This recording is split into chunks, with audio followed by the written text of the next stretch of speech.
Dev Patel. Oh, I'll take Dev Patel. Yeah. Logan Lerman. Not bad. Stephen Young or Glenn from Walking Dead. Yeah, sure.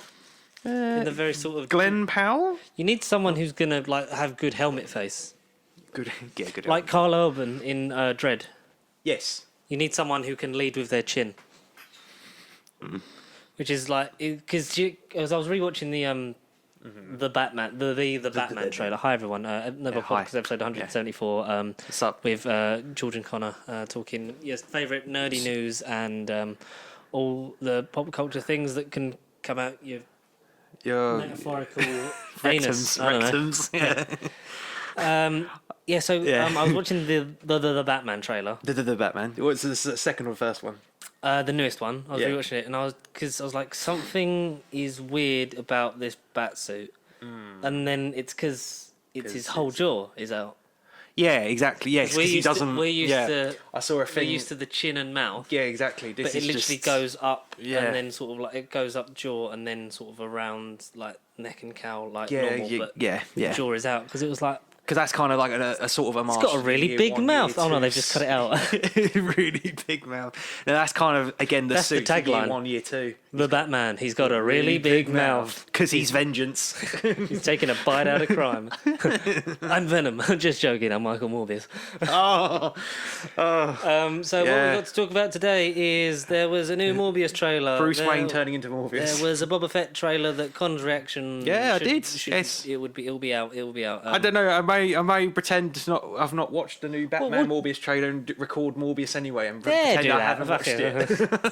Fuck it. It's another video. Would have edited it. It's been a bit of a busy week, but there's more on that next year. Next year. Good call. Yeah. Doctor Who did. The Flux happened. It did doth start. What the Flux? Yeah. What the Flux? We genuinely enjoyed it.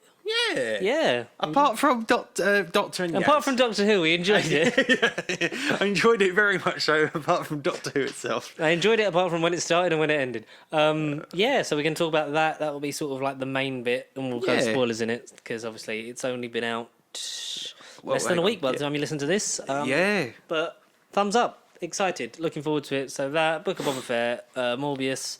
and Connor's seen some more films because of course he has. Of course I have. That's all I've got time for. That's all I've got time for. Literally, because I'm off this week, so like we did a spring clean like yesterday, kind of, or slight spring clean. It's the middle of fucking winter nearly.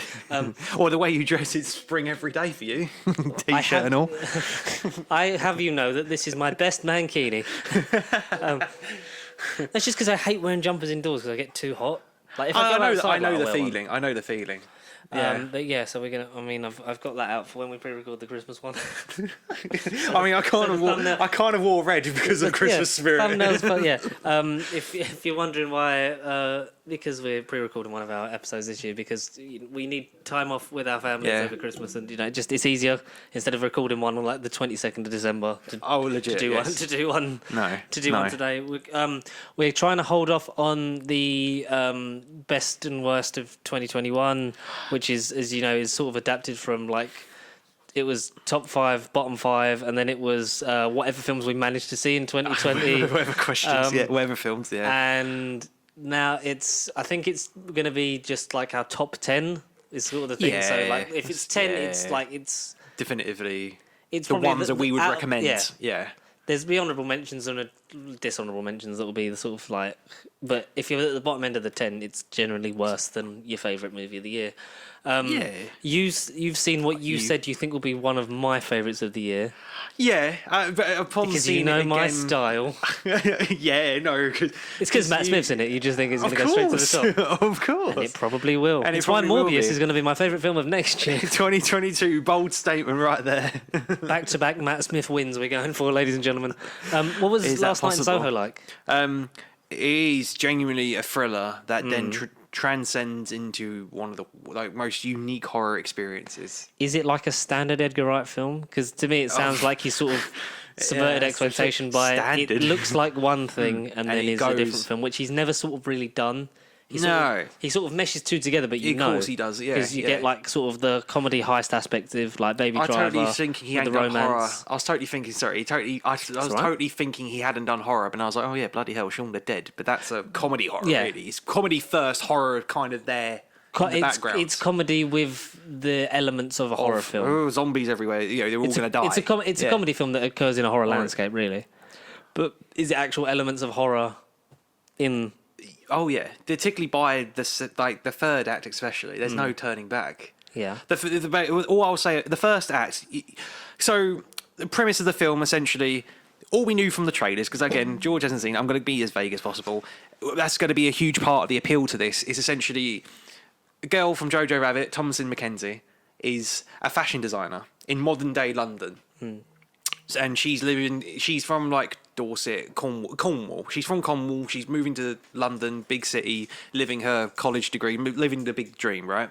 So then but she grew up listening to 60s music, and she becomes fascinated by that and like the vintage. Oh, so that's sort of, it's not just a thing of she ends up in. Like, just because she the trailer's looks at like herself she in the rolls mirror over in bed and she's in the past. But no, it's not literally like, oh, I'm having a normal day. Oh, what's this? I'm suddenly Anya Taylor-Joy. Like, no, it's not as cliche as that. I'm Anya Taylor-Joy. Nice to meet you. Hello, Matty boy. Oh man, I've been watching What We Do in the Shadows, and I'm just not regretting any of it. I've been watching What We Do in the Shadows on Disney Plus. Oh, well. No, Tiger's not in this film at all. Tiger's got no influence. I was going to say, is it funny? No, it's not. The thing is, this film isn't funny like Edgar Wright's usually like comedic style. Because he's always got a comedic funny. bent on it. Is this more like? There's the odd line from the odd characters that make you humble and laugh, but it's not a funny film. I would say it's quite depressing, to be honest. Yay! It's quite bleak for a horror film. If there's one thing we bleak. need after a nearly 2-year pandemic, it's bleakness. It's bleakness. No, it's but there's a lot more essentially time. There's a lot more time in the modern day than I was expecting. You go into the first act thinking, this isn't a horror film. Am I watching the right film? And then it just creeps up on you. I think because from the trailer, it looked like she'd go and end up spending more and more time with the past, and then the past would then come through because you get the weird bit at the end of the trailer with the weird freeze frame. Yes, where it's like their ghosts smash through like the other side of the wall. Yeah, and then it just sort of stops, and it's like, oh, intriguing. How is Matt Smith, my boy, my love, your boy, your Oscar winner? I would honestly, if he won an Oscar, I'd be. I mean, he's 39 now. And that 39. Makes me I remember when he hasn't aged a day over 23. He looks exactly the same. It's weird because in some photos he looks no different. No, and then he really in like doesn't. some of the photos for like Comic-Cons that he does, it's like, fuck, what the hell's happened to your face? I know. He's the same age as Jodie Whittaker. I genuinely think he needs hair though. When he had his short buzz cut, that's when he looked older to me. He needs the hair. Now that he's got his full locks back, it's like, even in interviews now they're promoting their film, like his hair is even longer than it was as the Doctor, but he suits long hair. I think his hair is even longer than it was as the Doctor. So you heard it here, folks. He's definitely coming back for the 60th anniversary.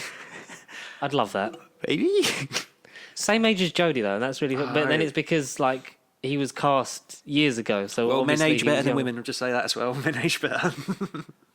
Well, no, it's weird because she does feel young. Jodie. When she was cast, that's the same age that like Tennant was cast. And then like it's weird that like at some point these were all these people were the same age point in their life. David Tennant's like 50 and looks fucking amazing. Eccleston's at the point now where he's maturing in a sort of weird, sexy dad way. Like he got a bit sort of like. It was just Eccleston, like grey, and then it was like, oh no, he's like got like the pepper beard and stuff like that now, and he just still hates the BBC. He's rocking it. But you know that's not going to change anytime soon.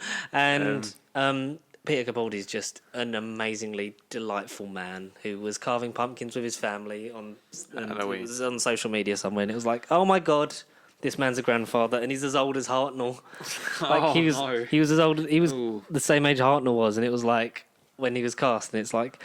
He seems so much younger than he does. Because Hartnell was always played up to be, oh god, timey-wimey. We'll get to it. Wobbly. How is Anya Taylor-Joy in it? She's my favourite out of the three. Out of the three. I mean, Terence Stamp. Jumping ahead, Terence Stamp as the old man. I'll leave it at that. The old man from the trailers. Yeah. I'm the old man from the trailer. The original Zod from Superman. I mean, it was a cool seeing him, but there's me thinking he hasn't been in anything else other than that. But he has been acting and popped up in various things. Yeah. But it's like, blimey, I recognise you. Blood control. I know, it's like David Tennant doing Terrence Stamp. Terrence Stamp, I've seen Terrence Stamp for years. Seen him for years. You're controlling all the Terrence Stamps. Yeah. No, he was good. Terrence Stamp was in it for a bit more than I was expecting. Yeah, to me, Taylor-Joy, I loved her in everything I've seen her in, so she was like all eyes on her for me. She's a very good actress. And then Diana Rigg's last role as well. Oh, was? Yeah, so... Because even when the film starts, it says for Diana. Oh, bless him. I didn't know she was in it. Yeah, she's got a role in it. Yeah, I didn't, but I just don't remember, like, I've not paid attention read to about the cast and stuff as much. To be honest, yeah, I didn't read into this all year round. I just knew the name before I knew any concept. Like, even last year when we were recording various episodes, I just knew Last Night in Soho was the thing I was going to see. Yeah. I saw Edgar Wright and I was like, I remember that one. But... It's one of the few, it will definitely, be included on our lists.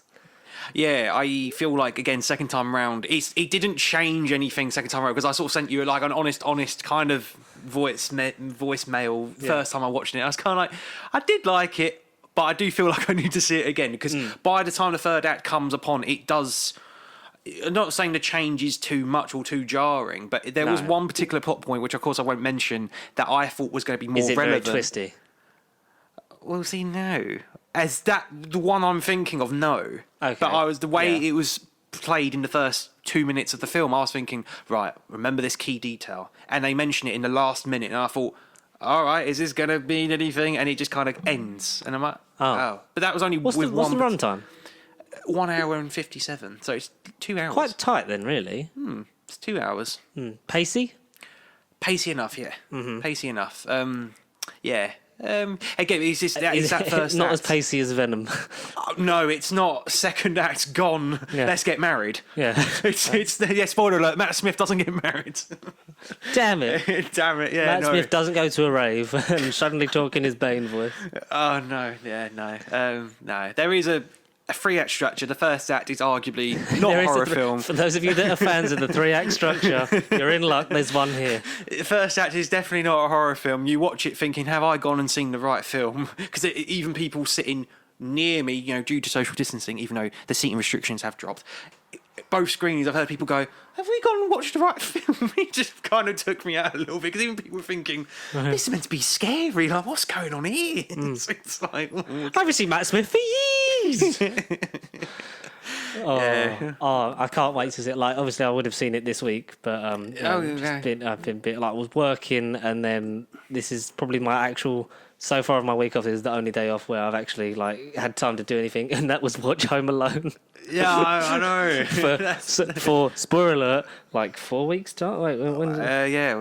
If we're gonna end before December the 14th, 20th, 6 weeks. For episode 181, for 7 episodes time. Oh yes, that was fun. Do you know what I did rewatch last night though? Home Alone. In talking about horror. Oh no, scary film that. Yeah, Home Alone 3. Piece of shit. I watched. So Halloween happened, right?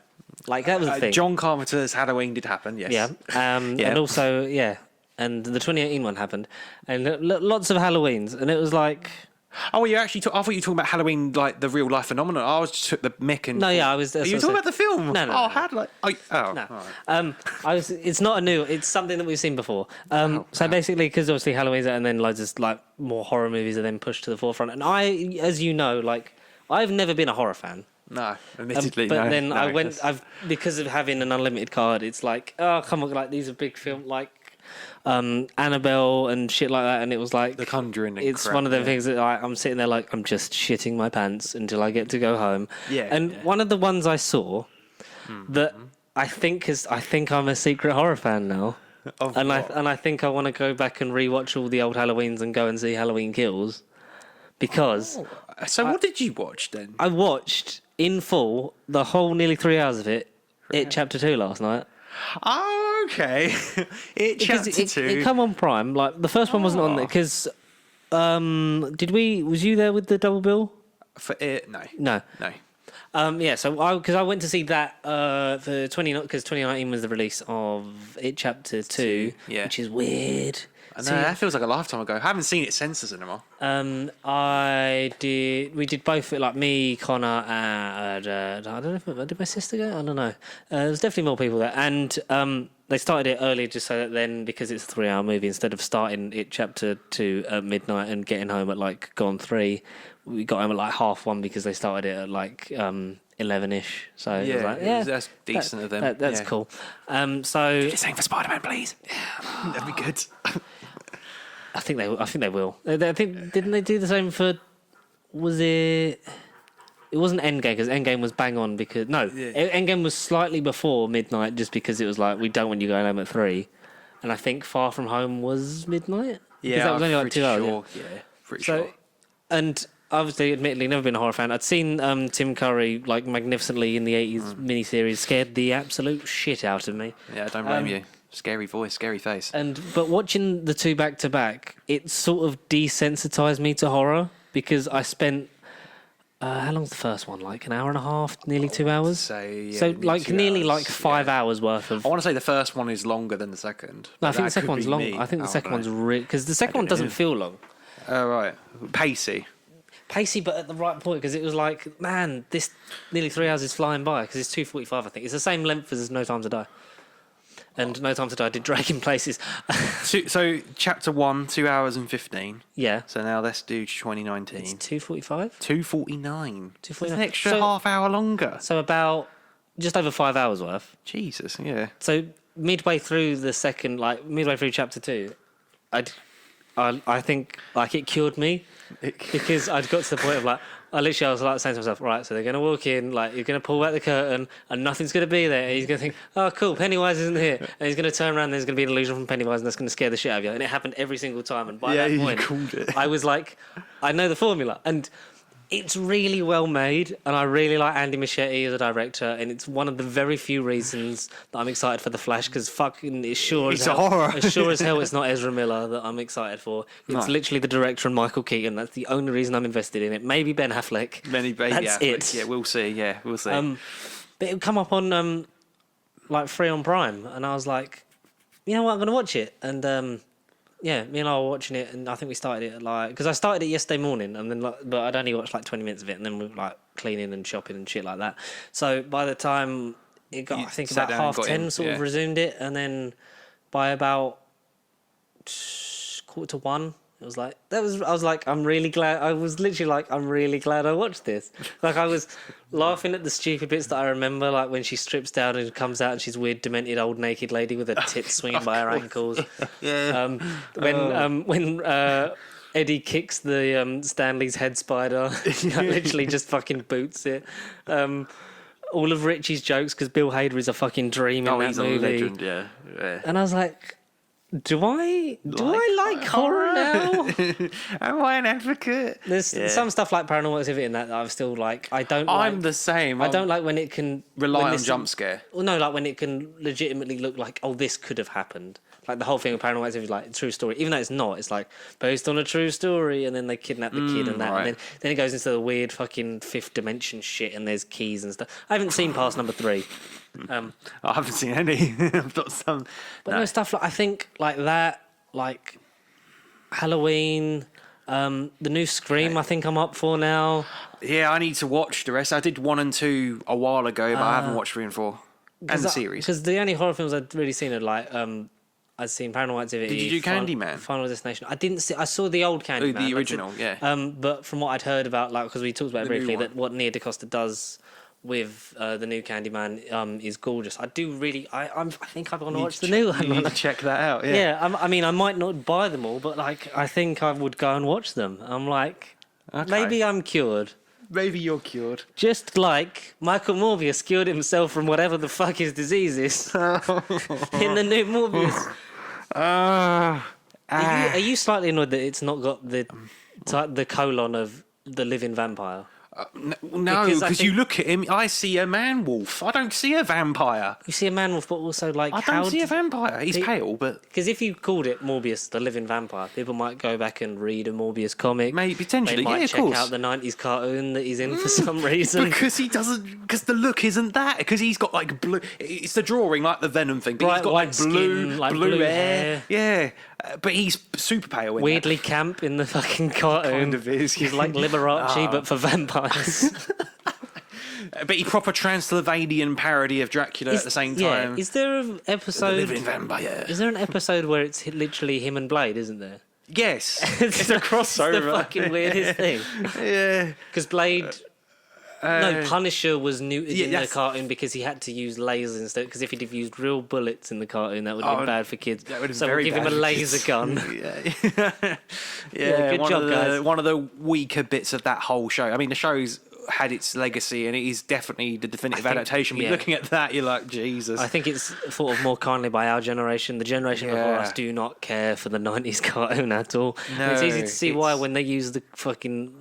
one of the Venom arcs as the inspiration for Venom Let There Be Carnage. No, but we did get a new Morbius trailer, so that was a very long segue, but we turned it around. We're back in the driveway. Morbius got a trailer yesterday, which is today. It was Tuesday the 2nd. The 2nd, that's right. We're the 3rd. Yeah, and you're listening to this on the 5th. Same day as Eternals, where Richard Madden is going to die and be cast as Bonds. I'm really, like I said to you, I'm really torn. Like, I like the look of the film. Everyone in the cast is amazing. A lot of them have been in Marvel stuff before. Yes. But Game of Thrones is slowly taking over. Yeah, and I kind of the relationship between Cersei and Icarus is like the main thing. You get like the relationships between everyone else and the LGBTQ plus representation that people are not liking. But if you're pissing off homophobes, you're doing the right thing because racists and people that don't like women hated Black Panther and Captain Marvel. And look how well they did. Fuck off. Yeah. Not to Captain Marvel, but no, to the angry anti-feminists. So yeah, as Camille Nanjiani said, if you're pissing these people off, you're doing the right thing. Go and see it November 5th, which I thought that was a great way to sort of put it. Lowest ranked MCU movie. Yeah, at the minute. But I'm still excited because I was excited for that more than I was for Shang-Chi. Shang-Chi really fucking I've enjoyed. Spoiler alert, if you're gonna, because I don't think Spider-Man will be in time for the top 10. Probably definitely not. And that and The Matrix. Yeah, so they will probably be featured as reviews in the first episode of January 2021. Yeah, just because 2022. December 17th we normally would record on the 22nd, and we're trying to. The last two will definitely be pre-recorded. Speaking of the 22nd, that's going to be Hawkeye's finale. So we could possibly streaming's fine. Yeah, or at the very least, totally not. It just depends because we know, with our jobs around Christmas, it's going to be hard to. It's always hard for us to synchronise. So that's why. But it should be a Wednesday. Should be good for that. Yeah, and plus we normally try and give ourselves like 2 to 3 weeks off at the end of the year anyway, just because it's like you've got work. Ignoring you guys on the channel, if worse comes to worse, we watch it together. Yeah, and then we could just watch everything together. Watch everything together. Yeah. I'm really excited for Hawkeye. Yeah.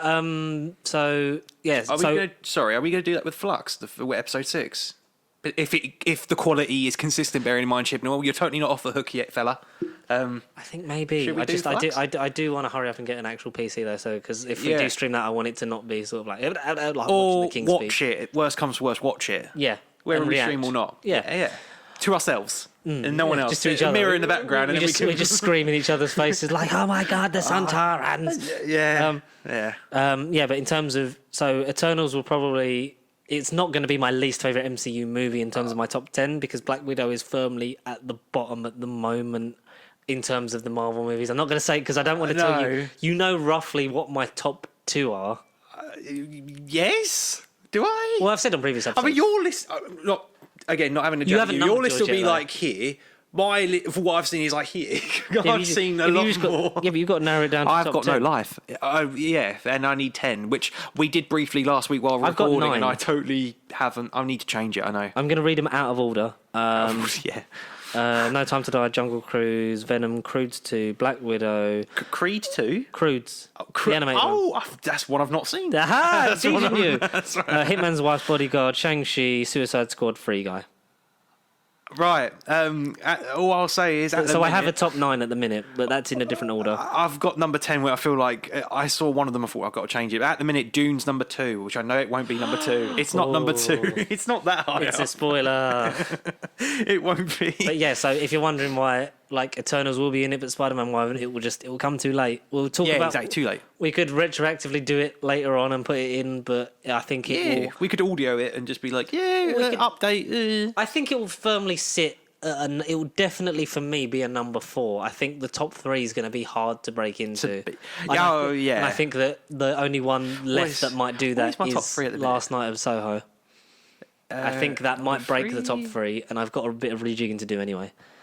So I haven't even got a number 1, I don't think. Yes, I went up to number 2 and I sort of panicked and thought, no, I need to change this.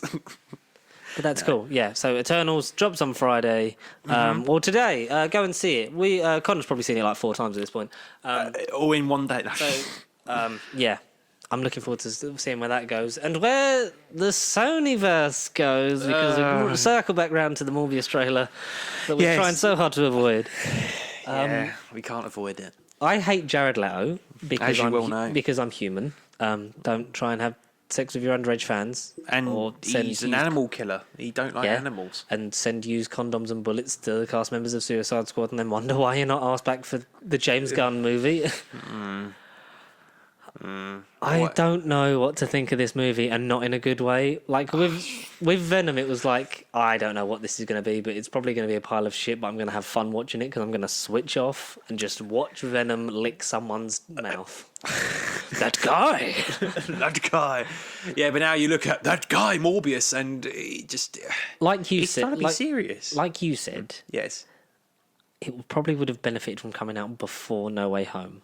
Yeah. We're assuming that Venom 2 ends where No Way Home sort of starts, with the effects of that film being the reason why the universes have moved.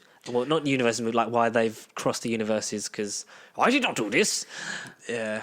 Well, no, because jumping ahead of the trailer, it essentially ends with Morbius being like, I am Venom. Huh, just kidding, I'm Michael Morbius. It's like, oh. So Venom is aware. So Venom and Morbius, if they're in the same universe, whatever universe it is. Would you have preferred if we'd have had the 2 Venoms, Morbius, Kraven, Black Cat, maybe, like all those films come out? Silk. That's that's coming. Yeah. Like if you had all them come out, be that connected universe, and then have had do the multiverse. No Way Home. Yeah, because at least it has more weight. Yeah. You'd have been like, this is a universe. Oh, now this universe is in that universe. Exactly. Yeah. But I'm sort of glad that Marvel has some creative control, because they worked together with him for the Venom post-credit scene and the whole thing of the renegotiation with the contract, which I think will come up with the next negotiation. Will be like, I think Disney have literally got to go, look, you keep the money for your universe because it looks shit, but let us at least make it presentable. Let us at least make it so that when we have all these characters cross over with our universe, they're all coherent and they make fucking sense. Yes. Because it's like have you seen the joke of the Spider-Man Homecoming thing? Like Marvel literally, like, they were doing everything, but they said, Sony, you can decide what year this takes place. 8 years later. Oh, fuck. Yeah, well, that's kind of what happened. Yeah. That is what happened. So we got similar bits like, cut the hand open, like his disease. Like, so we more of him studying his disease. People have it all over the world, and then he uses the bats to cure himself. But we see more of him being jacked and... Yeah. I love the tagline of the line between hero and villain will be like destroyed. It's like, and we've just been moaning about the anti-hero movies off camera because it's, how is he an anti-hero? I'm sick of anti-hero movies. So am I, because they're not really. I like a good boo-hiss villain, like Venom. I want a villain movie. Kraven, Dr. Octopus. They're not anti-heroes. They're Kraven's villains. Kraven is a fucking monster. He's a hunter. Yeah, Dr. Octopus, he kills people with his tentacles. He doesn't tickle them and go, ooh, that guy, I want to fondle him with my tentacle. Like, no. I'm really glad you said tentacles and not testicles. Well, yeah, but... Hello, Peter. Would have been a very different trailer. Because Venom is the only one that can sort of be an anti-hero, but that's not even in Eddie Brock. That's more of the Flash stuff and the Agent Venom thing. Agent Venom thing, yeah. Which they haven't got nowhere near yet. But these villains, like we said before, the whole problem is they're interesting because they are mirror images of Spider-Man, and they work because come into existence because of Spider-Man. And sorry, Morbius is a vampire. When are vampires ever good? When is he? Unless you're counting maybe Spike from Buffy, but that's Blade. complicated because of Soul. Blade, but he knows Half, isn't he? He's half. Yeah, but he's a daywalker, but he knows because of the horrible things that happened to his family and what vampires do, he makes a point to He kind of walks that almost line, destroy yeah. half his own kind, and he's always ridiculed for that by the other vampires, isn't he? Mm. That's why he makes them. But he also knows there's that thing within him that he could snap and feed. Mm. So that's what I look forward to with the Mahershala Ali thing of Blade, it's going to be sort of the tormented hero. Like he's going to be a hero, but not exactly an anti-hero, but sort of questionable morals. Right, Because yeah, he's of going course. to be, led by darkness, but he's trying to be the best version of himself, which is, I think, what they're trying to go for with Morbius. But no one gives a shit about Morbius. I don't know about you, but I don't think anyone really gives a fuck about him. Because this is the first time they've ever tried to adapt Morbius as a separate entity. I mean, we As a know live-action thing as well, Morbius yeah. has adapted to Spider-Man, again, ridiculing the 90s series, and, all right, he's a Blade villain as well in the comics, but, I mean, this is the first time he's kind of gone, right, we want a movie about him.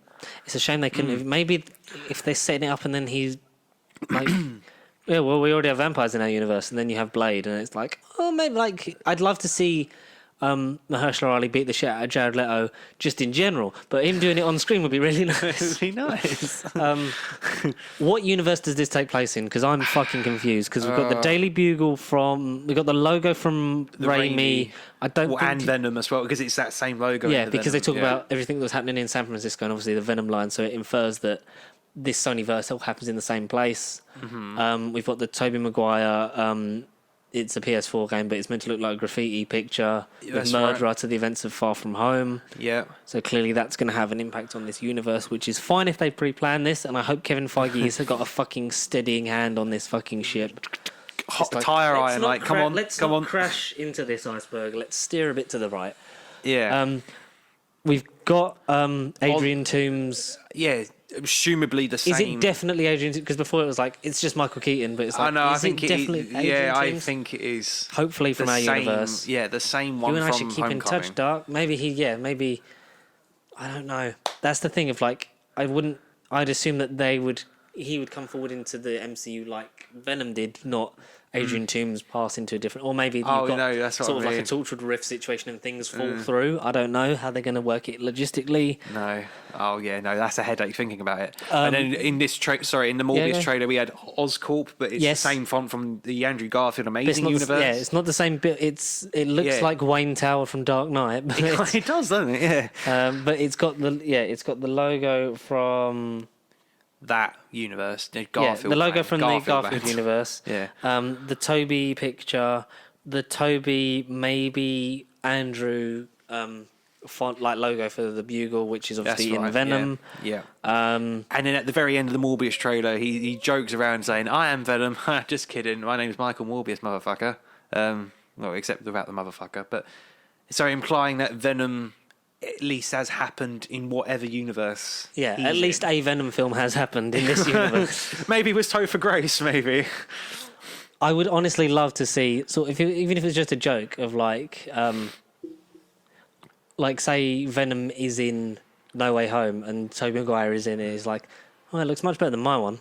Yeah, that's what I mean. I'd love. Yeah. Oh, so that's what Venom looks like. Just like as the subtle dig of that Venom was shit. But I would love to see Topher Grace in it anyway, because that would be cool. That would be cool. He see his weird levitating powers, but he does it in front of a train for some reason. I don't he He's can almost hover. Superman. He's almost Superman. Yeah, he can hover. I've never known Majestically glide Morbius in to grace. actually Yeah. fly. That might be different. I don't know. I'd have to consult some Lego games for his power set. Actually, yeah, that's a good shout, because I think he is in one of them. Yeah. Somehow. Probably Lego Marvel 2, I imagine. Yeah. Oh, I was playing that. God, that's fucking frustrating. Yeah, I'm confused. I don't know how. I don't like Jared Leto. No, I'm you intrigued. very clear. Intrigued. I mean, most people shouldn't, because with previous, stop trying to have sex with underage girls, or just anyone, just don't use your fans. And yeah. And your what- days of LSD trip infested movies are done. Requiem for a Dream. Don't make another one. I Stop it. don't get what they're trying to go for, because Sony is just like, we're going to build our universe. Like, have you thought about it? No. No. Or the thing is, at the very basis, back in 2012, they probably did when Garfield was at the helm, but then obviously because they didn't didn't work out the best, it's probably was like, well, we need to reboot. So do you think it would have gone better if the Amazing Spider-Man was still stuck. a thing? Yeah, Possibly. because then they would have then they would have incorporated it into the MCU like they wanted it to. Yeah, and then do the multiverse when all these other movies would have come out. I think it's it would have been really weird if we'd have had the Oscorp building rendered into the Avengers skyline in time. We'd been in a totally different world. But maybe thankful that it wasn't, because we're going to have to witness in January Matt Smith probably being in another bad blockbuster movie. Loxias crowned the villain of the movie. Is he going to do the thing of like, how like Venom is just another symbiote as the villain? Is it going to be another vampire? Who's Morbius' villain? Who can control whether he's a human or not? Legs, excellent, yes. Excellent, yes. He's got his hair back. He looks nice. He's having a good day. He's got a nice detective coat and a tie. In a detective movie about a fucking monstrous wolf vampire thing hybrid. Mm-hmm. Honestly, for those people that haven't ever played Telltale games, Wolf Among Us, if they reimagined the concept in Fabletown and there was more about fairy tale pixie characters, that would have been Morbius. I think it would have worked. Because even when he looks at the camera, he's all monstery and vampy. He just looks like a fucking wolf to me. He just don't look like a vamp. Nothing screams, holy fuck, it's a vampire. Someone in the film probably does. Holy fuck, it's a vampire. Oh, and he looks like Jared Leto trying to do the... Because the first half of the movie is him going to be playing for the award of like, he's being method of like playing a disabled person, and it's like... he's going to milk that. Milking House of Gucci as well. That's going to be out later this year. That's probably another one we'll probably miss, because I think that's December. I think as well. Maybe squeezing. I do want to see that, because that does look good. He's got an accent, he's got the makeup, and he looks all different. Yeah, and hopefully he gets killed off in the movie. But Adam Driver and Lady Gaga do like fucking sizzle in that trailer, and I'm like, there is some sexy chemistry going on here. And Adam Driver's just great. Father, mother, House of Gucci. Yeah, no. Yeah, Lady Gaga in Star is Born was great, so I'm curious to see how she would do in this. And completely different role, isn't it, really? Well, yeah. Adam Driver coming off of Last Duel, about a month ago. Big box office flop, but the film's quality. It's a shame that one didn't. Will that be an honourable mention for you on your list? It might be in the list. It might be. Thinking that if I can catch it somewhere else again, because it's definitely out of cinema. Watch it. No, I'll definitely buy the 4K of that. It was just a fascinating-ish story. Next Monday, I think you pre-ordered it. What? Suicide Squad 4K is out on the 8th. Right, has Amazon updated? Where did you order it? Because I saw it. No, I saw it in Tesco, coming out on the 8th. So I imagine, like with most places, it's the same. When I last looked, it says on Amazon, it says the title's not been released, which isn't good. And then when you scroll down, it still says 2040. It's like that's brilliant. I saw a thing in Tesco yesterday. It was like, good. Next November week. the 8th. Oh, well, in that case, I might order that then. Get that in the collection. Watch that again.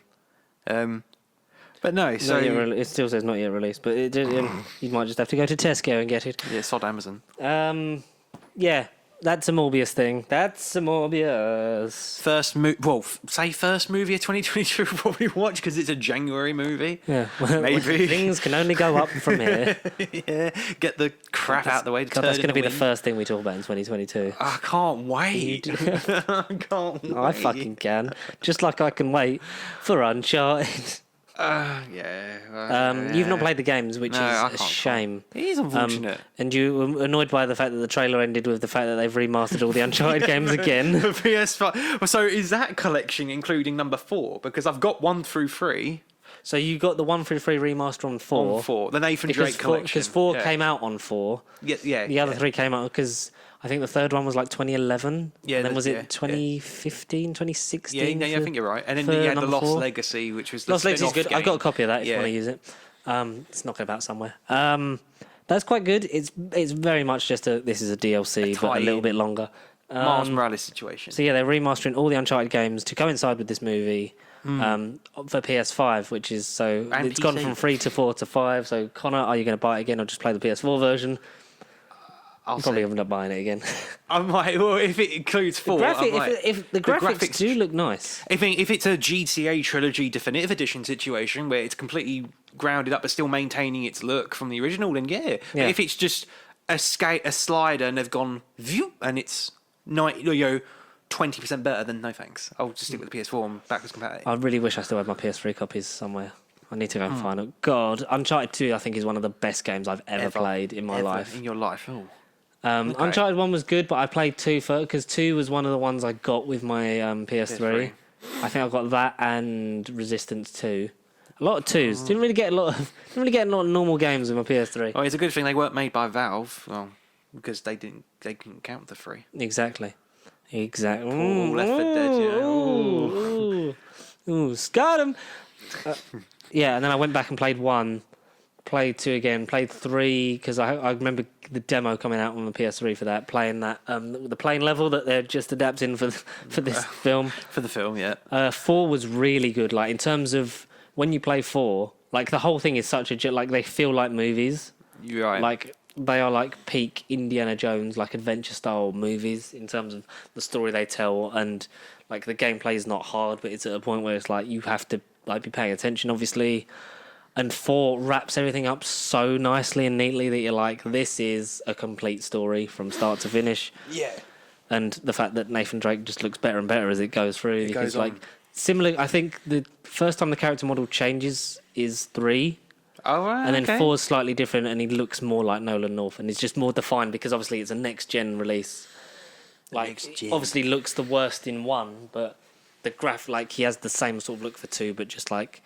fine-tuned and detailed and the same again, and then 4 he's a little bit different in the face and it looks like they're using the face from 4, remastering that and that whole sort of thing, like so all the skins from 4 putting it into the next gen, port it over, and PS5 the shit out of it. And Tom Holland's playing him because youth, like we said, they're probably because they want to use him for the next 15 to 20 years, and if you cast him young now you can get him up to when he's 40, but Tom Holland's not going to grow any bigger, so it's kind of a shame that Mark Wahlberg has been attached to it so long that he is apparently grown out of the role of Nathan Drake into the role of Sully. No, but he can't be asked to grow a moustache. I'm sort of like, why is Mark Wahlberg being an arsehole again? So there's that. But also,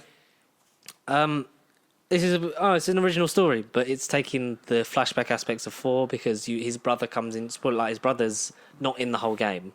I think maybe briefly mentioned, but he becomes so... Nolan North. Who's the other guy that voices everyone? Troy Baker. Troy Baker. Yeah, Troy Baker's his brother.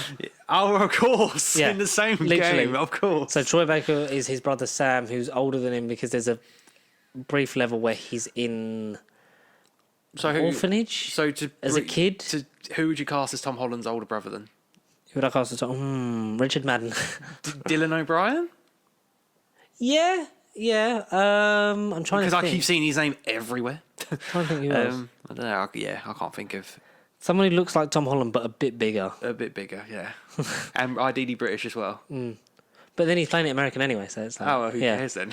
Yeah. Nathan Fillion? Because then you get the thing of like, he was sort of Drake. It was Mark Wahlberg and Nathan Fillion. Nathan Fillion was right there, guys. Yeah, come on. Have you seen, what was it? Well, imagine Uncharted was a movie, then they did the game of the movie. Well, apparently there was a point where they wanted like Nathan Fillion and like then Bryan Cranston as Sully or something. Like that was ages ago. Yeah. But there's a Big Damn Cast episode like recently where they talk about the trailer and they say who would be a really good Sully, and I forgot who it is, but when they said it I was like, yes, that is Sully. But Antonio Banderas looks good as the villain.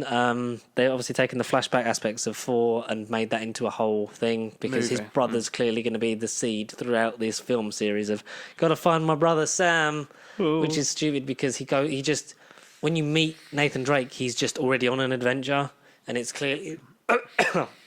Excuse me. It's clear that like this isn't his first rodeo. Right, when he first starts. Whereas Uncharted 1, is it him at the beginning when you play the games? Like, I'm asking because I've not done it.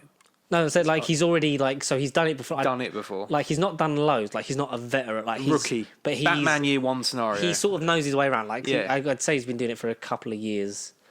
But he's experienced enough to sort of be like, yeah, I sort of like know what I'm doing, and this is like where I'm at, blah blah blah.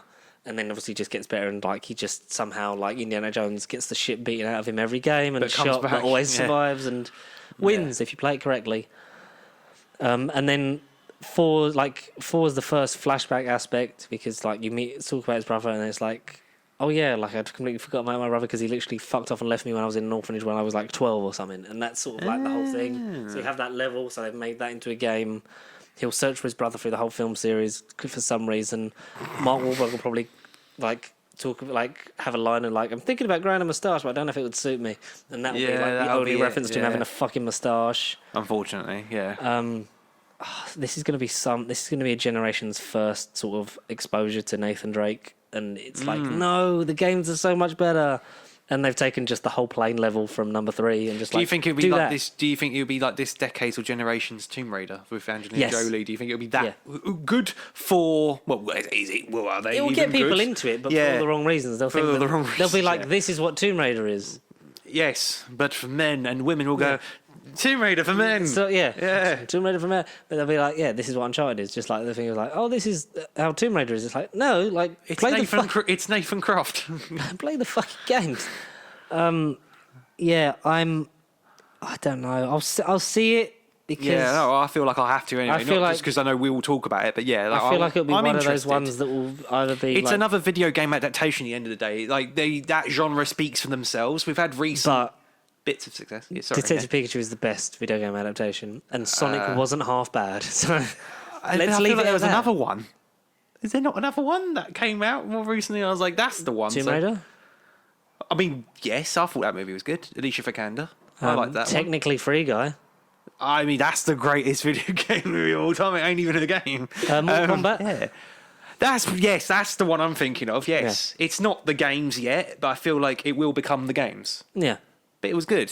That's the one I was thinking of. I can't wait for the films to all have loading screens. Oh no, imagine. Speaking Imagine going for a midnight release, even at say No Way Home, and then all of a sudden it's just a big ass loading screen for like 10 minutes, and you just see Doctor Strange in his hands doing the thing for 10 minutes. Yeah. And you got like the elevator music. The costume fits tight. Yeah, there's that scene from Maguire trilogy, you know, he's in the lift. I saw an advert, you know, like when they were selling off all the MCU Netflix costumes. Yeah, They're doing like a props thing as well. And one of the things in it is the Raimi suit. But we've also seen that image that we don't know if it's fake of the Raimi, the Webb, and the John Watts trilogy, like the respective Holland, Maguire, Garfield, Spider-Man suits, on a clothes rack together, presumably on the set, and those costume tests that you've sent as well. I need to go for a wee, but when I come Go back, for I've it. got a slight update on the Spider-Man situation. I don't know whether Oh my god! What a cliffhanger! Da da da da da da da da da da da da da da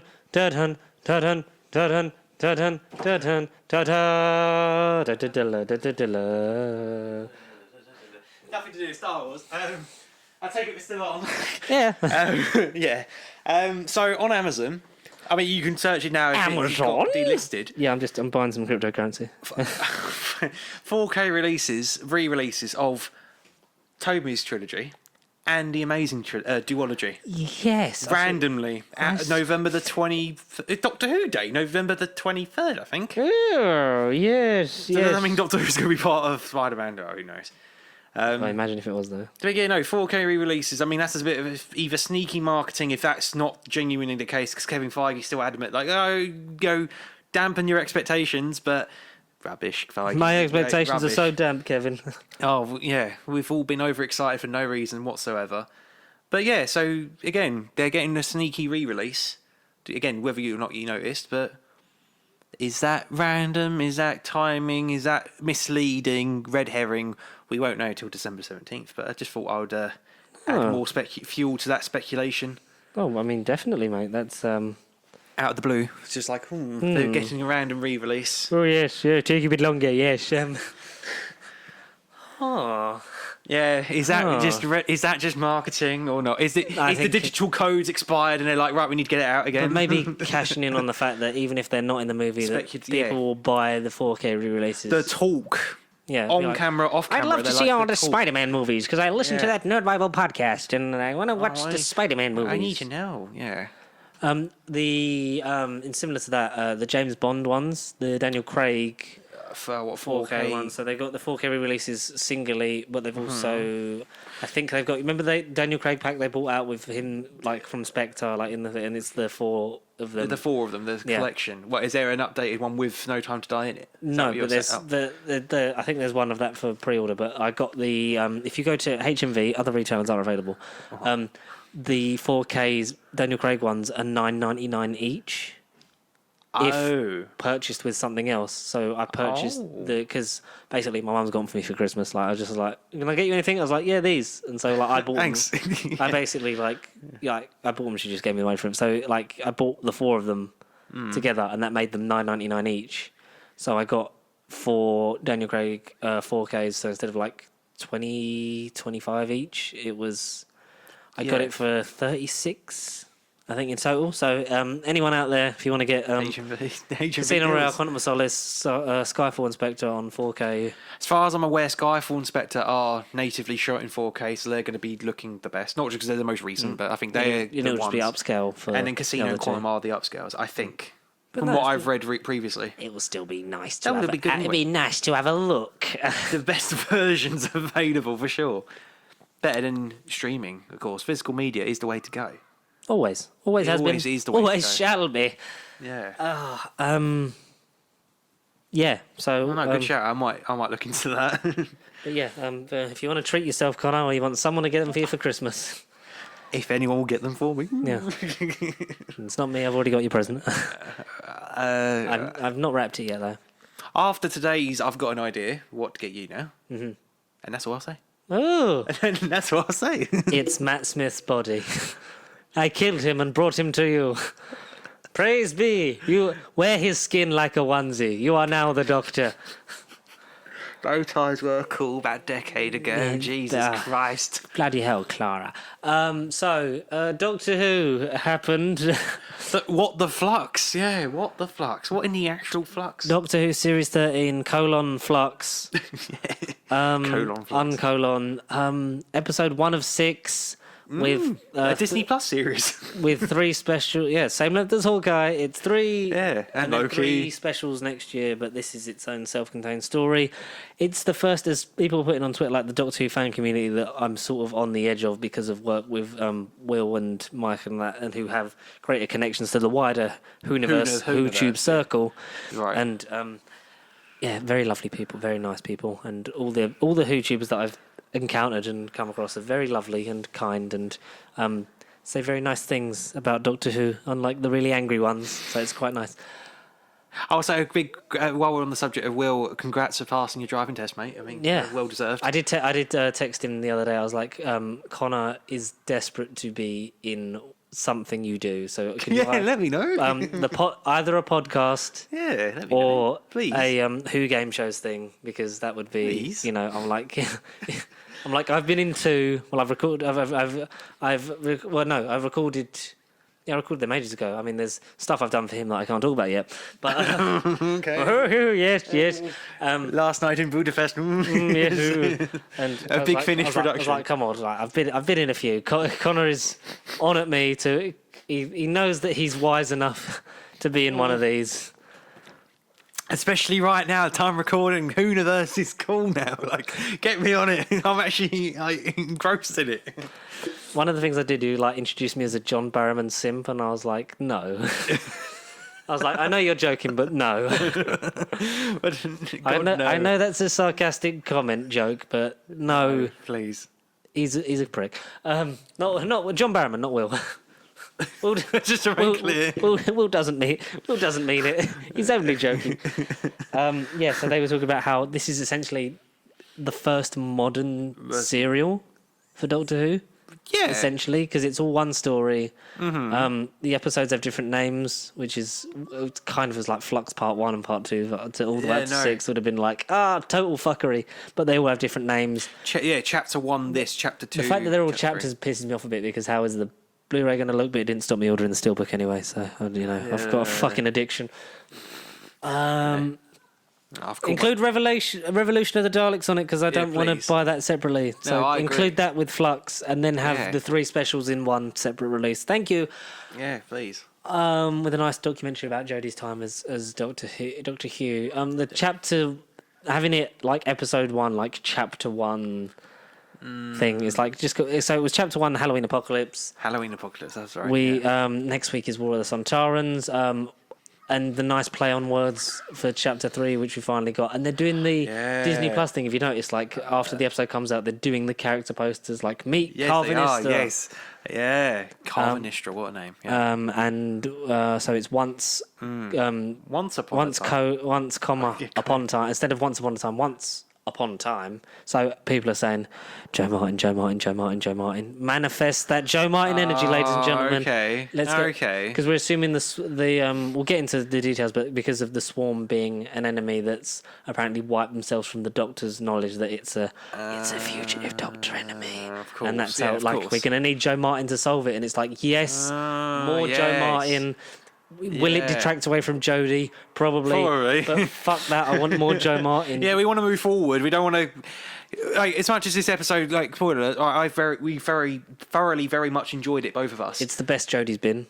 But I still had glimpses of why this era hadn't worked in the form of Yaz and the Doctor. Like, in paper. Why it hasn't sort of. It hasn't clicked. Why it hasn't clicked for you. Which I get it as well, but I think also this benefited from having one less companion. Lot. I think it did. It definitely did. The only way this could have been better is if it was the Doctor and Dan. And I know like 100%. we were clamouring for Doctor Yaz TARDIS ship. For the longest time, yeah. But I think I would have loved to see Jodie do one more series with one companion, or just have Yaz is to leave, because we know the whole thing of like Mandip Gill's been saying like by the time she goes back to being a police officer, like she's not going to be scared of anything. She's fought Daleks, Cybermen, Sontarans, everything, blah blah blah. So by the time she gets back to it, but then in this episode, Torchwood, is she going to go Torchwood? Replace John Barrowman in Torchwood until he apologises and actually makes amends for his life. Yes. Yeah, I think the Doctor and Yaz were still together. They felt trapped in what we, like I say, like we had. They were trapped in the shackles of the old regime. That's what I'm saying. So we had Graham and Ryan series 11 going through their arc, and then going to series 12, it was just they had nothing to do, and they were kind of there, but it was just them sort of like, oh, I love you, son, like a son. I can't quote when he it. finally calls him granddad. And it's I can't quote it, even though again it was a rehash of what we already established the previous season. Yeah. Then we had Doctor not telling Yaz the plot until it was required. But I like the fact that they start off in trouble from Carvanista trying to stop him and over the acid thing. Like that whole scene was great. It looked gorgeous because Chibnall's whole thing was like, we can either have the same amount of episodes but literally set in one tiny room because of restrictions, or we can go all out and do less episodes with more in it and do one cohesive story, which I think is making the best of a bad situation because of the unfortunate restrictions that have been imposed on this world, and will hopefully be amended by the next series. Of course, we can have more episodes and more gorgeous things. Back to normality, yeah. But yeah, the problem with Yaz is she wasn't really there enough for series 11, and then the bits that were really good we weren't touched on again until series 12. But still, it's only like one episode, like fucking Can You Hear Me? Like the only time she got more to shine with in series 12, because, like we said, Graham and Ryan's arc was kind of done in series 11. They were just there. They were just kind of there, and it was like, And then the whole thing we were excited for was like, right, stripping it back, just Doctor and Companion, and then it was like, oh, Dan's been introduced, which we were kind of like, oh, wanted the first all-female TARDIS team, but we'll probably have to wait for that. Yeah. But we get a bit of a glimpse of that, of them two just working together, and it's fine, but Yaz's dialogue, it's like she's been given all of Ryan's lines, and it really fucks me up. That's what I mean. We've been clamouring for the Doctor and Yaz for so long, and we got it, and it was just kind of like. Do you know what's annoying? Chibnall is a good writer. Like, yeah, no, I take your word for it. He's written He the did big three. Torchwood, He's written the big three very well. Like he's learned, like Broadchurch especially. Like the series 1 and series 3 definite like prove like he knows how to do a serialized storytelling drama. Series 2 lets it down, but that's through choices made of like he didn't really have the story that he wanted to tell and ITV wanted it to carry on. But whatever, it's still cohesive enough, and the characters in it are great. It's just for some reason the Doctor and companions are written worse than like the villains are written so well. So well, like the big three he smashed. The Sontarans presumably next week he'll be amazing with. I have faith. Spoilers. Oh, by the way, for this episode, because the appearance of the Weeping Angels, I think the best we've had of them in a while. Yes, very effective. So it was that was what we saw in those leaked set footages, in like set photos, like a while ago on the street. Which people were like, no, it's for the Lonely Assassins game. It's like, and we believed it for a long time, and then it was like, oh no, like Stephen Moffat spoiled it. And then did you see his Instagram video? Yeah, I did. He's like, I'd just like to humbly apologise. Sorry for Chris was very unhappy with me. He said he was but what the can he boys do? on me. Yeah.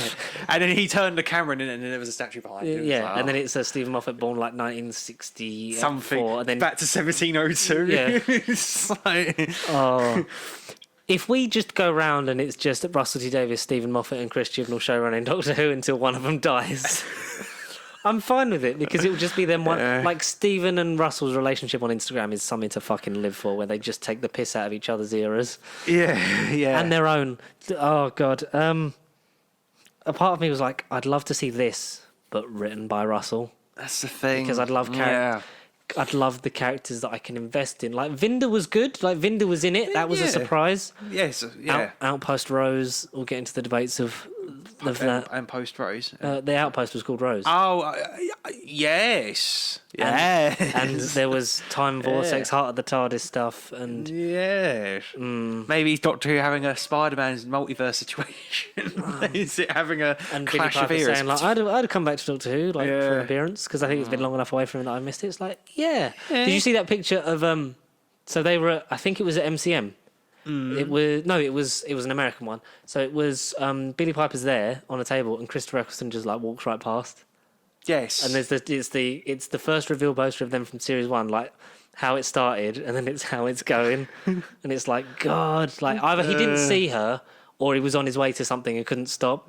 It would have been nice to have a thing of like, because he's never had anything bad to say about Billy or anyone that he worked with. Presumably, he might have bad stuff to say about John and Noel now, because it's like, oh yeah, that's all out there. Now I can talk about how much of a fucking pricks they were and why I left. Yeah. And like the high ups is the reason that he left, because of that whole sort of toxic environment. Yeah. I'd like to believe that he's still like he doesn't hold it against Billy, but maybe it's just like she's the only good connection of a time that was not very enjoyable for him. Yeah, of course. In terms of working on it, I know that he loves that people come up to him and talk to him about it, and the kids that he's inspired, and the fact that he wanted to make, he said making TV for kids is interesting because they are the purest sort of judges to souls of good quality, because if you keep them engaged, then you can keep anyone's attention. Yeah, which is true. That's such a shame that they just clearly they were friends on series 1. They were friends. Or in some capacity, like, not as close as David and Billy got, but like it would have been nice for them to just be like, oh hi, how you doing? Like when he stopped, like when he stops and makes a point of saying hello to Matt, and it's like I thought you were really good.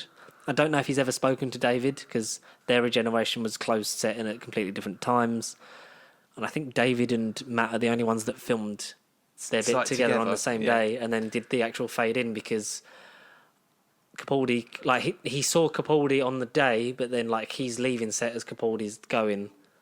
Right, and then, of course. Jodie didn't meet Capaldi until months later in the street, and she obviously doesn't know who the 14th Doctor is yet, because they filmed their bits separately. Yeah, right. So is it the traditional thing of the era ends in the last 5 minutes, and then the new production team take over for some reason? Yeah. Which is good, because then you get the first lines of the Doctor that's going to be written by them, are then written by Russell. But I think it's going to end on the cliffhanger of that, and then Russell seems to infer that we will see the Doctor before the anniversary. So is it going to be a series get used to that Doctor and not just be like, because he said if you were going to introduce a Doctor in an anniversary special, you couldn't then be like, and here's the other Doctors, because it would be like, no, we don't know this Doctor yet. Yeah, exactly. It'd be too much focus on the new one. Yeah, the current. Yeah, yeah.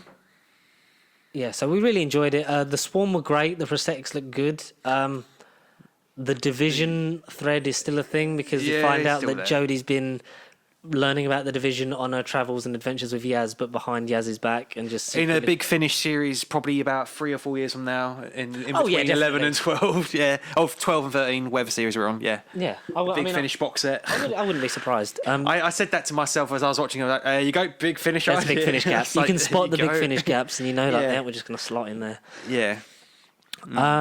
Yeah, so still researching about that. So that thread from the Timeless Children. Yep, it still happened, guys. Stop bitching about it. It happened. Russell seems to Division. really like it, so don't expect it to go away when the new era takes over. No. Russell is not going to contradict it, but he might not necessarily directly work Make on it a it. priority. But I would like him to inherit Joe Martin. Like, I know you wouldn't want the shackles of the old showrunner to be on the new one, but I think he would have a story to tell and adapt with Joe Martin. Like, to be given her as the next Doctor would be fucking amazing. Or Tania Miller. Or Lydia West. Should be a woman. That's, Yeah, the only I way we agree. can balance the scales Yeah. is to only go one way for a little while until it is balanced. Yeah, the Swarm were good. They were being held by the Division because they were the same guns. Yes. He draws his energy and regenerates a bit of his face and starts to grow a bit of a nose and go purple, which is at that point is why I thought it was Sacha Dhawan as the master. Sacha Dhawan. Because we know he's a guest for the series at some point, but mainly in one of the specials we know of. But it's because his mannerisms and his eyes and that, and in his voice, it's a completely different actor. But like, it sounds like Sacha Dhawan trying to disguise his voice. But it was someone. Wait, who are we voicing? What voice are we on about? Who? The Swarm. Oh, the actual Swarm. Okay, yeah, right. Purple Swarm, AD, right. Purple Sycorax's cousin. Yeah. Kind of. Remind me of the Sycorax. It's when he like trick or treat, Doctor, and it's like, Yeah. are they doing a version of the Crispy Master becoming Sacha Dhawan again and getting, because they looked very regeneration-y.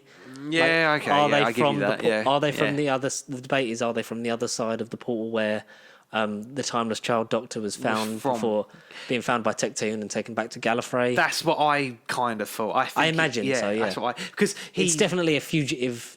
It's a pre-Hartnell Doctor problem. from another lifetime. That no, like it's we're not aware it's a of. pre-Hartnell Doctor Yeah. villain. Yeah, of course, that we're not aware of Yeah, yet. it's The a show isn't aware of. Yeah. Because for those who don't know, the Division turned out it was taking the Doctor because the Doctor can regenerate infinitely, but they limited her to the 13 because that 13. became. They took that and made it Time Lord science. Like they created the Time Lords, made it so you can only regenerate 12 times of 13 cycles. All you season 6B theories are, partially true. Yeah, but so they've essentially got a limiter on her, like with Captain Marvel. Essentially, like when they was Yes, reducing her powers, it's keeping her to that, and then granted a new regeneration cycle. But then Capaldi talks about, I might just regenerate forever. So it's like, maybe I knew it. Maybe he knew it. But maybe he has brief glimpses where he can see all of time himself, and he's like, "Oh yes, I remember when I was a." Well, because they talk Yeah. about like the fact that they always go for the same TARDIS and it becomes a police box is just that calling of like they need to run away because every time they get to a point where they're trying to get away from the Division, then their mind was wiped, and Hartnell is the only one that escaped, and it adds new weight to the fact that he just got. Oh, like I got bored of Gallifrey and run away. We know now that's not the case. Yeah, it's far from the case. He ran away from something he just didn't know what he was running away from at the time. There's a joke about either the 12th Doctor or the 7th Doctor in the whole handcuffs bit because they set it to release. Like, maybe I was Scottish when I set it. Release! Yeah.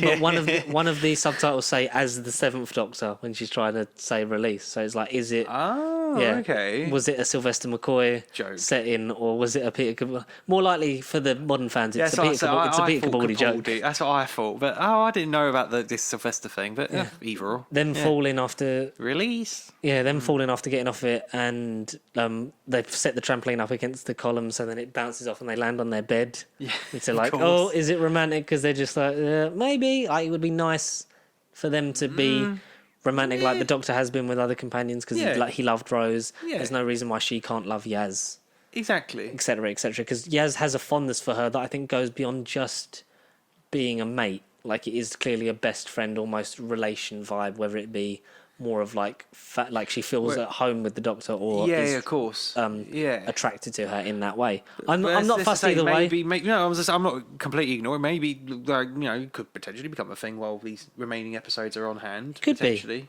Up until like when she has to wipe She has to Yaz's go. memory. I don't know. Yeah, she has to go. Yeah. Oh yeah. But I think we have to talk about the star performer of this episode, which was John Bloody Bishop. Bishop. Yeah, mate. I mean, we got that bit from the trailer last week where we get an older trick-or-treater knocking at the door, and that... Not even dressed up. Not even dressed up. And we've had a history with not just in the new era, but like comedic actors and actresses on Doctor Who, like Kendall and stuff. They were mainly for stunt casting back in the day, but then you've had Catherine Tate be amazing, more of a stunt cast for the Christmas special, but in terms of what she did in Series 4, incredible. Probably one of the best companions ever. of not just Modern Who, but ever.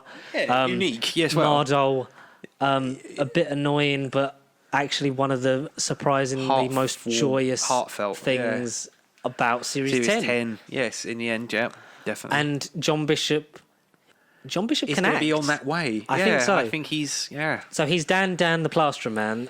He leads so he's taken a tour guide of Liverpool. Like his friend Di, who like they secretly they fancy each other, but they don't really say. And people have got a problem with her because she's only got one arm. Like so, she's like obviously like a disabled person, but they put people who got a problem with her, like being fancied by Dan. It's like.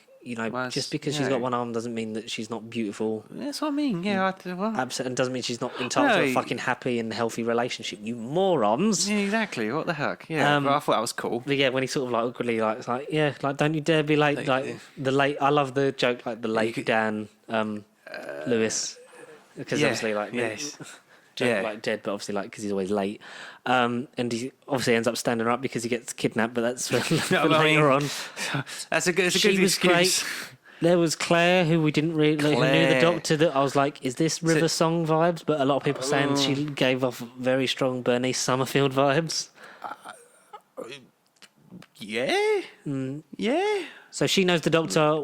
We didn't really know how. No, we don't know her at all. I did start rewatching it, and I was like, there is no bit when the Doctor goes, "Oh, I know her from so and so." So it's obviously either someone that's met the Doctor, or that we're going to see in the and we're just going to see later on, like how in these episodes. Yeah. Maybe she knows Joe Martin Doctor, and just because like the Doctor can't be asked, she's just like, yeah, I know it, yeah. And the Weeping Angels, like we said, being the most threatening. The whole that whole thing of her trying to get into the house. Was effective and great. Yeah, and then shot beautifully. Still gets caught, which I think was like, cool. So she gets Zapped Back to the Past. Stephen Moffat then getting his first post showrunner credit as creator of the Weeping Angels. Yeah, which is cool. Good. Yes, I like that. And Robert Holmes getting obviously the credit for the Sontarans. The Flux is coming, which is a universal-wide cataclysmic event, which is it's like a hurricane. I love the Carvanista who Hurricane. Apparently played by the same bloke that reads out his horoscope in the introducing Dan, John Bishop. You said, you messaged thing me at the end of Revolution. Yeah. Basically. Not great. So he's basically he looks like a dog. Space Chewbacca almost. Yeah, but their species is like man's best friend. So the there's Lupari, Lupari. So they there's one for each human. So like anytime there's a cataclysmic wide event, like a universal threat event, they go back, get their designated human and form like the barrier. Yeah. Yeah. Well, no, they're meant to just take them away. Like they're meant to form a formation and then fuck off until the flux has passed. Well, they didn't. It's built to withstand anything, but like then the flux is like the biggest of them all, and it's like they don't know what's going to happen. Like nothing will survive. Which is why Dan gets kidnapped by him in probably the first time in a while that I've laughed out loud at Doctor Who. Because like, by the honour of my forebears, you don't even look like forebears. And I was like, this guy is the king. Just one-liners. They kidnapped me. What'd you release him for? Give me back my human and stuff like that. So, we find out it looks like malicious intent, but the Doctor and Yaz get him out. And that's what makes you think you're special? That's when Yaz is like, what, you did picky about who comes to your rescue. And some of her dialogue was a bit like, that's like Ryan, snarky Yaz is not what we're here for. Come on, that's not it. You're better than this Matt and Dip Gill. Get Chris, come on, you know how to write this character by now. Jodie was at her most fun because it was almost like she was distracted. Yeah, she definitely was. Yeah, she was like, you never talked about that. It's like, I'm an old alien. I've got a lot of shit going on in my head. Can't remember everything. Like the jokes about not setting off the traps, like some of the still too obviously over expository dialogue was a bit sort of still like, oh come on, cut some of that out. We'll speed it up a bit. Jacob Anderson as Vinda, Brief, but nice. Yeah. Brief, but he escapes. The thing that annoyed me was how it ends, and then the next time trailer, but we'll talk about that. So Vinder's at an outpost, presumably with the division, Outpost Rose. Outpost Rose, yes. And then escapes, like he sees the Flux coming, and then jettisons his escape pod. Puts his log. I think he's going to be either. People are like, is it a past version of the Doctor that has been like, go over there and not cause any more trouble? But I think it's going to be the classic thing of he's a member of the division that doesn't get out in the field much, and this is going to be him like he'll like have to be called to arms and like have to help and stuff like when he meets the Doctor, and he's going to be like, I've never been good at that. I just sit on the outpost and make me and moan my about video work. diaries. Yeah, moan about work. 12,754 vlog or something silly like that. Yeah. And the Swarm finds his sister. That's right. Azor, the woman who plays her was in Line of Duty. She's great. I didn't know. It was like a human couple in a house in like Iceland in the middle of the ice. Yeah. And you don't know what it's for. What's going on? Yeah. You get similar vibes to Joe Martin and the bloke that she was with. That it's hiding something, and it is because that's where her sister's hidden, but she just didn't know it. And then the Flux is coming. It's going to kill everyone. Like it's nice that we get to do this dance one last time, Doctor. Yeah. And she doesn't know who he is because he was very thorough wiping the division were very thorough of wiping the memories of their battles. So, like a previous regeneration cycle enemy.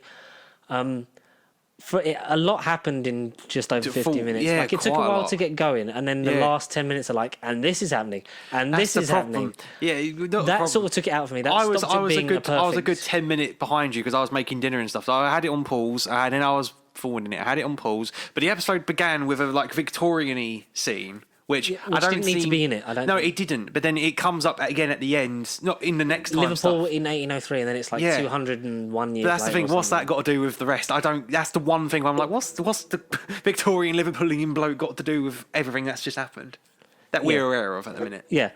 I mean, it's only episode 1 of 6, but yeah. So there was that's setting up for one later, like Victorian Liverpool, like something's been dug up in presumably like a quarry or something, like a mine thing, and like if I could tell you what it was for, your mind would melt or something, and then we don't really know anything more than that. So I think that's going to come up more in episode 3, Once Upon a Time. I think if we're going to link that to because everything's going to happen on Earth or around it, just in different time periods. Because the Flux is then heading to the Flux is then like being made to follow the Doctor, like this whole like it's wiping out planets and stuff like that. Bit bad for the rest of our solar system if they've only so the Carvanista ships, they've all come to take the humans away, but she's like made the ships basically form like a shell around the Earth. Exactly, like a barrier. You just need to get your ship on the other side of it, and then the TARDIS is playing up, and it looks like where it's been caught up in something, it's like starting to rot because of like something that the Swarm is doing. Yeah, we get the cloister bell, which hasn't been sounded for a while. Not since 12. Yeah, not since Capaldi. Yeah, I don't. What's that? The cloister bell. Like, ooh. Which I think it was in the TARDIS. The cloister bell was. I think that was hellbent in the cloister towers. Maybe I don't remember the last time it sounded in the TARDIS. The last time I can remember in the TARDIS, clearly, which there's definitely been one after it, but the only one I can clearly remember is the 11th hour. When he's in the house on the cloister bell because the engines are phasing, she's gonna blow. Yeah, that's right. Yeah. And it ends with the doors are being forced up. We get the weird Legopolis sort of callback with the TARDIS in the TARDIS. Like, why have you got so many doors? Like, weird place for a door. I've got an abundance of doors at the minute. That was a fun line. Yeah, that was. Oh, okay. That was a reference to Legopolis. Oh. Well, because the TARDIS in the so she goes through the TARDIS door, but then it's wonky in the same sort of door, the doorway, and then she goes through it, and then comes out a TARDIS inside, like literally right next to the console. So there's that's right. That's right. I've got an abundance of doors, and then the doors are open, and the storm's coming, and then it ends because we knew it was going to end there. Vinder's escaping, and then it all kind of gets spoiled in the next time trailer. You just immediately see her, not Yaz or Dan, you see her in the medieval. Or the earlier period of Earth with the next time War of the Sontarans. And you see Vinder as well. So it's like, oh, well, I guess they survived. It's akin to the whole the Slovene cliffhanger, which was in series 1 where Aliens of London ends, and then immediately there's the Next Time trailer, which is why they started whenever there was a 2-parter. The Next Time trailer was right at the end of the credits, so it's like you can turn off now and not find out anything, or you can wait till the very end and see and here's what happens the next time, because obviously we know they're not going to die because we've got the rest of the series to do. Of course.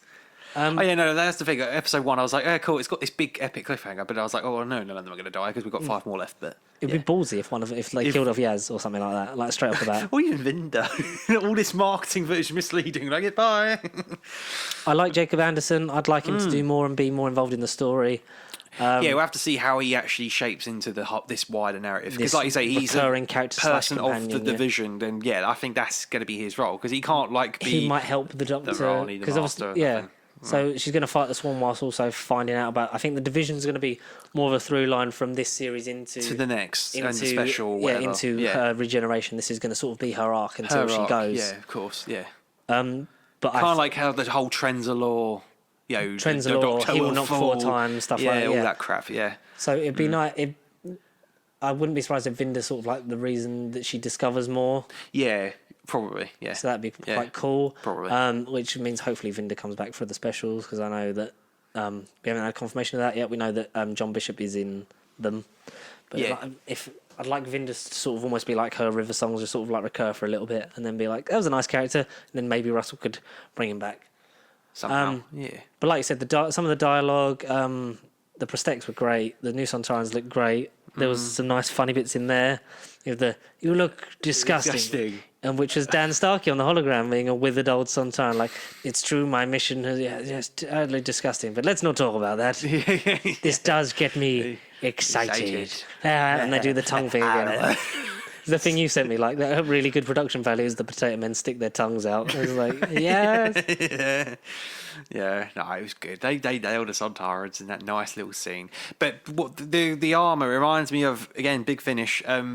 They do covers. All right, it's an audio drama, but they do covers for their releases. Yeah. But it reminded me of visualize it. It reminded me of the design when William Hartnell's Doctor meets the Sontarans. I'm assuming for the first time chronologically, but it's that design. I'm not supposed to meet you until I'm John Pertwee.